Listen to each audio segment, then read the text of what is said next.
how to export a part of audio tracks in Adobe Premiere Pro completely for free. Okay, so assuming you have the audio track on the timeline, in this case I have a bunch of sound effects. And let's say I want to export just one sound effect, not the whole audio track. So, locate the part you want to export. I'm gonna add a cut right here, and I'm gonna add an in point and an out point. And I'm even gonna click here to loop the video, just to make sure.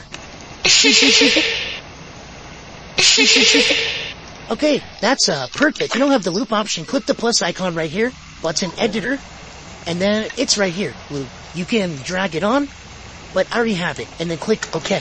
Alright, so once you got the part of the audio you want to export, or you want to just export one part of the audio in Adobe Premiere Pro, click Ctrl M, and then earn the format. We have it under H.2.4, which is a video format. But if you want it as an MP3 audio file, then we click down and click the MP3, and under presets, 256, then click export. Thanks for watching, check out the playlist for more, and subscribe to the channel with all posts.